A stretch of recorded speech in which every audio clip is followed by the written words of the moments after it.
محبت یعنی از جان بگذری برای محبوبت. محبت یعنی از جان بگذری، از مال بگذری، از فرزند بگذری برای محبوبت. همانطور که ابراهیم خواست اسماعیل رو ذبح بکنه. خودت رو نبین، اگر برای خدا و رسول خدا خودت رو دیدی، مالت رو دیدی، جایگاهت رو دیدی، کرسی خودت رو دیدی، تو دوستدار نیست. عبدالله فرزند عبدالله ابن ابی،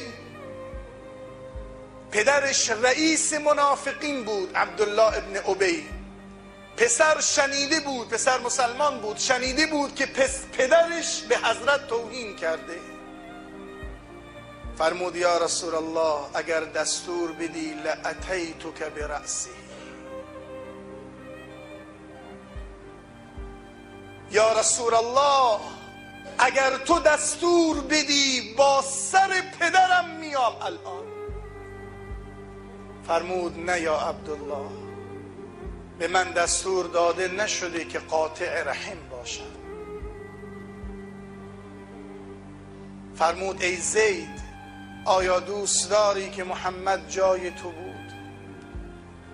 فرمود به خدا قسم راضی نیستم که محمد در خانه خودش پیش اهلش نشسته و یک خاری در پای او ببین.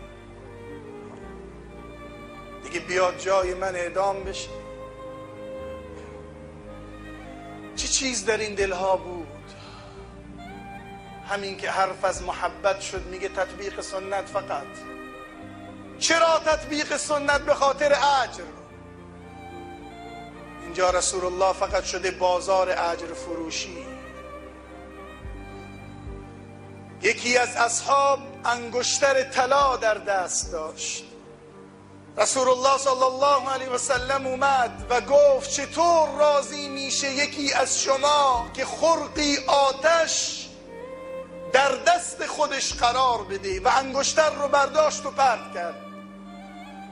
اصحابی که در اون جلسه بودن، در اون محل بودن، اومدن پیش این صحابی گفتن انگشتر رو بردار، برو بفروش، نفعی ببر.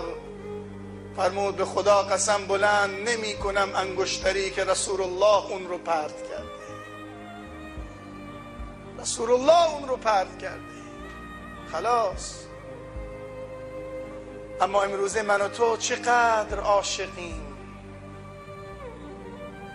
ابو سفیان گفت لحظه ای که جواب این صحابی رو دید، ما رأیت من الناس احدا بحب که حب اصحاب محمدا. ابو سفیان قبل از اسلام فرمود ندیدم در بین مردم کسانی که یکدیگر را دوست داشته باشند مانند دوست داشتن اصحاب محمد را.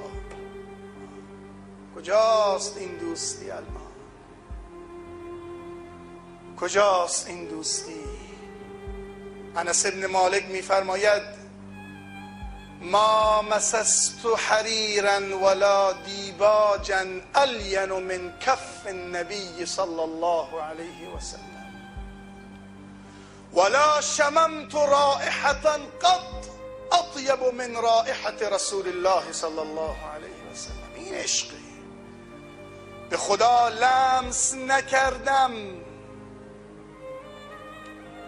دستی را نرمتر از حریر و دیباج از دست رسول الله صلی الله علیه و سلم و نشنیدم و به مشامم نرسیده است بویی خوشتر از بوی رسول الله صلی الله علیه و سلم.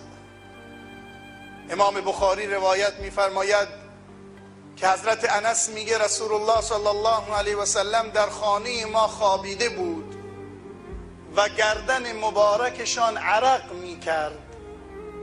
مادر انس شیشه ای رو آورد و عرقهای رسول الله صلی الله علیه و سلم رو جمع کرد. روایت بخاری است. حضرت لحظه‌ای که دید این زن داره عرقش رو جمع میکنه پرسید چرا این کار رو انجام دادی؟ فرمود یا رسول الله نجعل فی طیبنا، یا رسول الله این عرقها رو قرار میدیم در عطرهای ما و نیست عطری خوشبوتر از عرق تو. چه عشقی، چه عشقی بود، چه حالتی بین اصحاب بود. و الان حال سنت های حضرت به کجا رسیده؟ خیلی ما ضعیفیم،